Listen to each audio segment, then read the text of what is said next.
Hi వినండి, welcome back to my channel. చాలా days తర్వాత మళ్ళీ లాంగ్ వీడియోతో మీ ముందుకైతే వచ్చేస్తానండి. ఈరోజు పొద్దున్న లేవగానే బయట వర్షం అయితే పడుతుంది. సో మీరు చూడొచ్చు, మొత్తం చాలా వెట్గా ఉంది. అక్క అక్క కింద ఏదో రెసిపీ చేశారు. సో ఏదైనా కిందకి పైనకి రెసిపీస్ పంపించుకోవాలి అంటే మేము ఈ బకెట్ని అయితే యూస్ చేస్తాం. ప్రతిసారి మెట్లు దిగే పని లేకుండా ఇది ఒక సింపుల్ ట్రిక్లా యూజ్ అయ్యింది మాకు.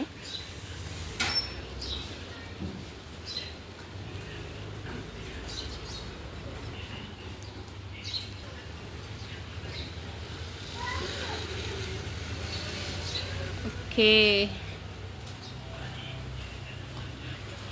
బకెట్లో ఇడ్లీ పార్సల్ అయితే వచ్చేసింది. Idli with peanut chutney. అక్క ఇడ్లీ ఉన్ని పీనట్ చట్నీ చేసింది. సో అవైతే పంపించింది అనమాట.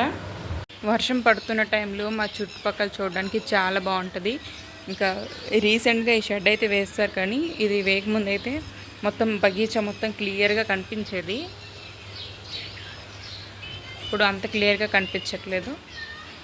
చూపిస్తాను, ఇలా ఉంటుంది అన్నమాట.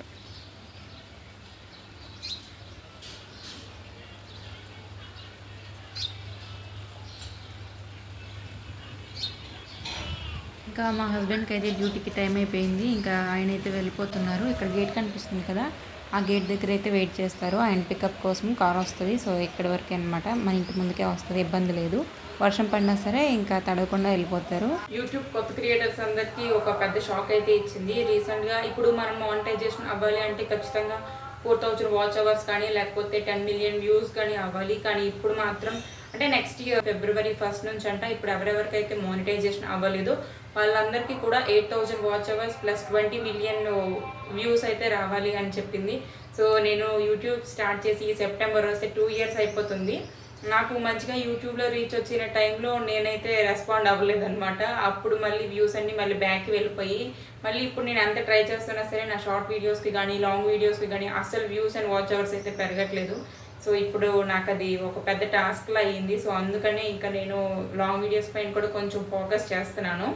అందుకే ఇలా లాంగ్ వీడియోస్ చేసి ఇప్పుడు ఆల్రెడీ ఒక దగ్గరగా 1000 వాచ్ అవర్స్ అయితే ఉన్నాయి. నాకు యూట్యూబ్లో రీచ్ వచ్చిన టైంలో అయితే దగ్గరగా 1600 to 1800 ఈ మధ్యలో వాచ్ అవర్స్ అయితే ఉందన్నమాట. ఇంకా కొంచెం కష్టపడి ఉంటే ఖచ్చితంగా నాకు మానిటైజేషన్ అయిపోయి ఉన్నాను. కాకపోతే ఆ టైంలో నేను యూట్యూబ్కి కొంచెం గ్యాప్ ఇవ్వడం వల్ల ఆ వాచ్ అవర్స్ అన్నీ కూడా మళ్ళీ క్యాన్సిల్ అయిపోయాయి. సో ఇప్పుడు నాకు వేరే ఆప్షన్ లేదు. ఆల్రెడీ 1000 వాచ్ అవర్స్ ఉన్నాయి కాబట్టి ఇంకా కొంచెం కష్టపడి 3000 వాచ్ అవర్స్ అయితే తెచ్చుకుంటే నాకు ఈ ఇయర్లో మానిటైజేషన్ అయిపోతే బెటర్ అనిపిస్తుంది. ఇప్పుడు ఈ 4000 వాచ్ అవర్సే అవ్వలేదు అంటే ఇంకా 8000 వాచ్ అవర్స్ ఎప్పటికి అవుతాయి నాకైతే అస్సలు అర్థం కావట్లేదు. ఒకవేళ నాకు కానీ 2027 లోపు ఈ 4000 వాచ్ అవర్స్ అవ్వక మానిటైజేషన్ అవ్వలేదు అంటే నాకు అర్థమైపోతుంది ఖచ్చితంగా నా ఛానల్కి మానిటైజేషన్ అవ్వదు అని. సో అందుకనే ఈ లోపే కొంచెం కష్టపడి వాచ్ అవర్స్ పెంచుకోవాలి అనుకుంటున్నాను. సో దానికి మీ అందరి హెల్ప్ అయితే నాకు కొంచెం కావాలి. పొద్దున్న టిఫిన్లోకి అయితే ఇడ్లీ విత్ పల్లీ చట్నీ అయితే తింటున్నాను. ఇది ఎదురు టక్ చేసింది అనమాట.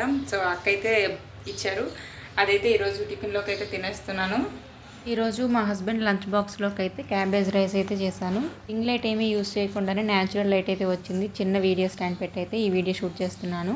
ప్యాన్లో కొద్దిగా ఆయిల్ తీసుకొని ఆయిల్ కొద్దిగా వేడైన తర్వాత జీలకర్ర, ఆవాలు, పచ్చిశనగపప్పు వేసి అవి కొంచెం వేగిన తర్వాత సన్నగా కట్ చేసుకున్న ఆనియన్ అండ్ పచ్చిమిర్చి లేదని చెప్పేసి క్యాప్సికమ్ కొంచెం ఫ్లేవర్ కోసం అనేసి క్యాప్సికమ్ని అయితే మంచిగా తురిమేసి వేసుకున్నాను. అలాగే కొన్ని వెల్లుల్లి కూడా చిన్న చిన్నగా పీసెస్గా కట్ చేసి వేసి మంచిగా ఫ్రై చేశాను. ఇవి కూడా మంచిగా ఫ్రై అయిపోయిన తర్వాత కరివేపాకు కూడా వేసి మంచిగా ఫ్రై చేసుకోవాలి.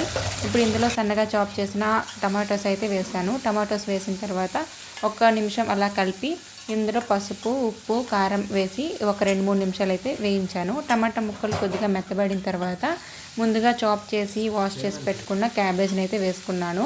క్యాబేజ్ వేసేసి మంచిగా కలుపుకోవాలి.